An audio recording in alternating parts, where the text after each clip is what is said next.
welcome back. And I'm back after quite a few months.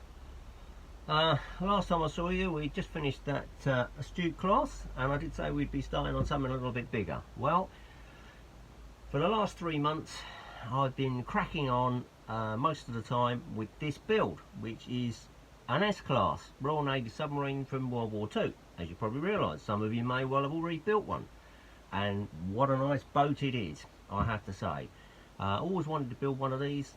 Really nice, you know. I think even, I mean, the Seven's got some, it's a nice boat, but this actually's got a lot of presence, and it's got some really nice interesting detail that generally people don't kind of see.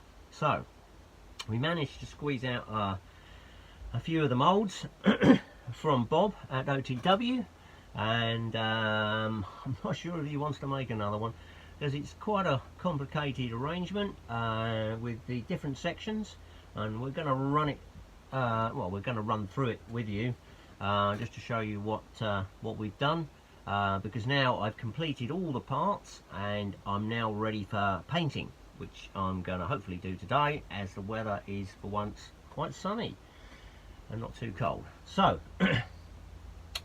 what we've done is we've split the boat up. Basically we have a separate casement, and we have a separate conning tower which has been built so you can put it on and screw it together, which is great. Also, just like the Seven I built, the front section comes off so you can easily get it into the car, which is great. Now, the other interesting part about it is the cylinder we'll be using for the boat is the same cylinder we're using for the Seven. So you can just slide that one out and stuff it in here when you want to use it. It's all geared up to match the same components, and off you go. So a little less expense there. The only amazing thing that I've done this time is to use a waterproof servo for the front dive planes, so they can fold up, and we're going to show you that in a second or two. So let's just have a quick look over the boat, and I'll show you how it all goes together. Right, I hope you can see this.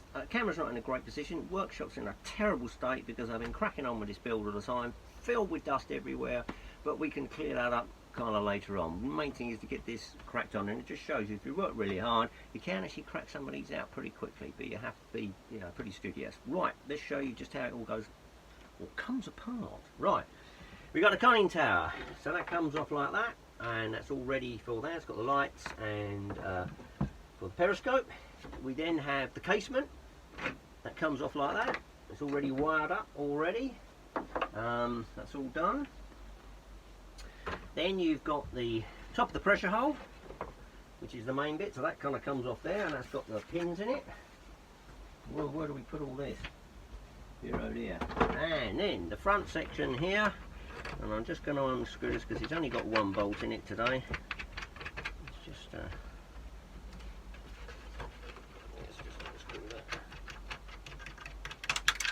Okay, let's get on with that. And there we go. And there you have it. There's the front section of that, complete. All ready to bolt on.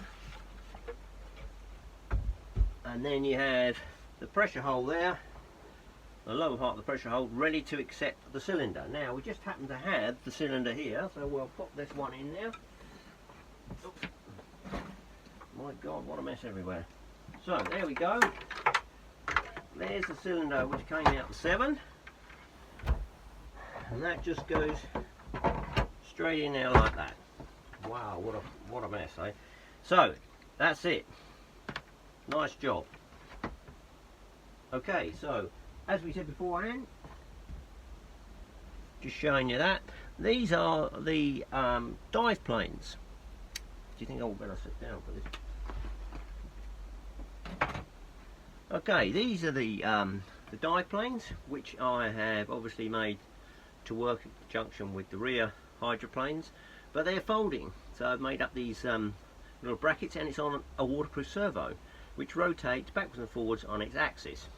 Pretty simple stuff. And the great thing about these, are about 40 quid. Seems a lot of money, but saves you a lot of work putting another servo in. So all we've got to do is connect it up, and I'll show you how it works.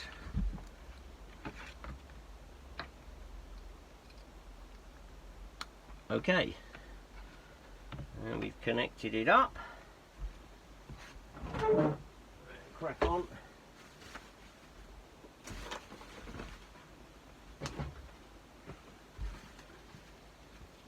Put some power on. Okay.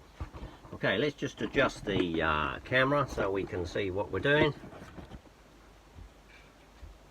Okay, so there we have it, just a simple servo.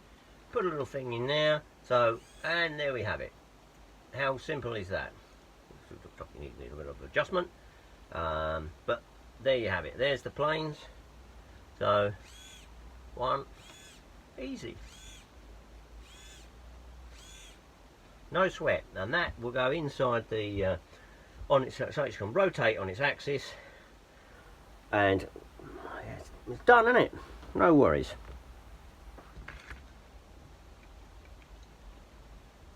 Okay, well, let's just run you through that. Just show you the we'll just show you the cylinder, just show you can see what's going on, where it is. I don't know whether you can see that or not. I suppose you can. It's just laid out, simple as anything really, connected into the hull via some brackets here.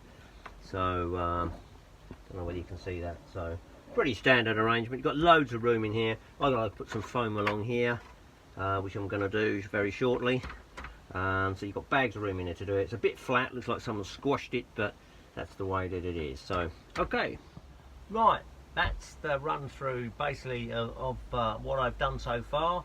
You know, I've got to tidy up a bit. We still got all the guns and aerials to put on, which we've done. They're all ready for painting, so they can all fit in here, and then I just got to put the wires on the top there like that and all that. But you know, the detail on this is impressive. You can go as far as you really want to.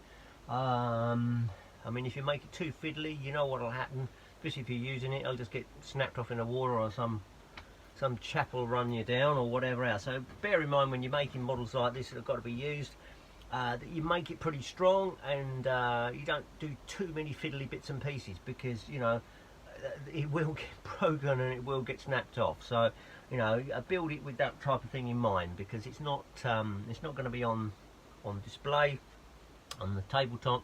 It's going to be a usable item. So, but this is going to look pretty good when it's finished. We'll do some rusting and all that sort of stuff on it, and we may do some figures on this one. But as I say, I'm really impressed with the boat itself. It's come out. There's quite a few, quite a bit of filling to do on some of the moulds, because there's a little bit of air in it, because of, you know, the shape itself, and a lot of holes to cut. You know, relentless numbers of holes and fittings and God knows what else. But you know, as I say, bit of work on it within that time, and you're ready to paint. You know, and I reckon sort of within the next few weeks it'll be painted and even ready for the water, because as I say, the cylinder's all ready to go and it just fits in. So the next time you see us, we'll have finished the painting, and then we can show you what it looks like ready for its first maiden voyage. And as I say, what I've done here, probably didn't mention, is I've gone for the simple one, which is HMS Storm, probably the most famous, and loads of people have done it. That's mainly because it's done in its Mediterranean colours, which is kind of white on the top with a bit of grey. Black Hole looks kind of better than the standard sort of grey or black submarine that you see. So I've gone with that and done a little bit of research on it. Not much available. A few photographs and everything else, but a bit of draftsman's license, I'm afraid, required in several places. But hey, there isn't one to look at the moment, so you know, you can kind of get away with it, I think. But it should look really good. I'm really looking forward to getting it on the water and running it through its paces. And this year, instead of doing a lot of build blogs, which I've done in the past, and I won't have anything to do this year, what we're going to try and do is do some filming on location. So hopefully we'll get a few shots of stuff going out and seeing some of the shows. So let's see how that goes, and to see some of the boats in action. So catch you next time.